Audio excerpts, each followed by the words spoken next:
कोशिश करने वालों की कभी हार नहीं होती और जो हार मान जाए उनकी कभी जीत नहीं होती। इसलिए इंसान को अपनी मेहनत और ईश्वर पर भरोसा रखना चाहिए। हमारी आज की कहानी भी इसी से संबंधित है और इस कहानी को देखने के लिए अंत तक जुड़े रहिए। Welcome back to my channel tuition here. आज की कहानी एक भिखारी की है जो कि रेलवे स्टेशन पर भीख मांगा करता था। कई बार तो वे एक ट्रेन में बैठकर भीख मांगते हुए जाता और दूसरी ट्रेन में वापस भीख मांगते हुए उसी रेलवे स्टेशन पर आ जाता। एक बार उसने रेलवे स्टेशन पर एक अमीर व्यक्ति को देखा जो कि सूट बूट पहने हुए था।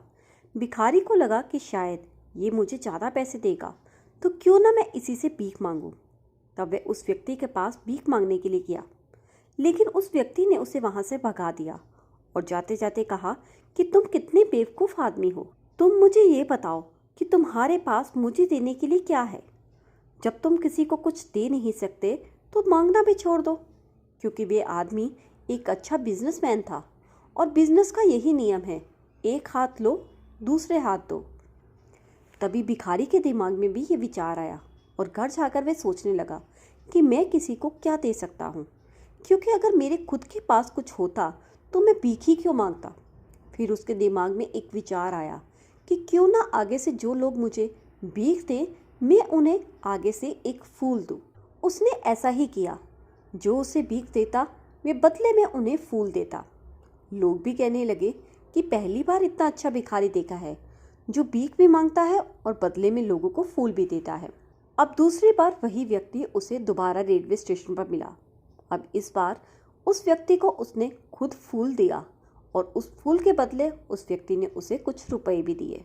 उस व्यक्ति ने जाते जाते उससे कहा कि अब तुम कह सकते हो कि तुम सच्चे बिजनेसमैन हो, क्योंकि जब तक तुम दूसरों को कुछ दे नहीं सकते तब तक दूसरों से मांगना छोड़ देना चाहिए। तभी वह भिखारी खुशी से स्टेशन के बाहर आया और जोर जोर से चिल्लाने लगा, मैं भी एक बिजनेसमैन हूँ।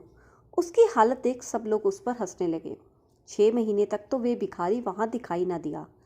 अगली बार जब वह दोबारा उसी स्टेशन पर आया तब उस व्यक्ति से उसकी दोबारा मुलाकात हुई। इस बार उस भिखारी ने भी अच्छे कपड़े पहन रखे थे। कोई भी देखने में उसे भिखारी नहीं कह सकता था। उसने उस व्यक्ति से कहा कि हम तीसरी बार मिल रहे हैं। तभी उस व्यक्ति ने कहा, नहीं नहीं, मुझे तो कुछ भी याद नहीं, शायद हम पहली बार ही मिल रहे हैं।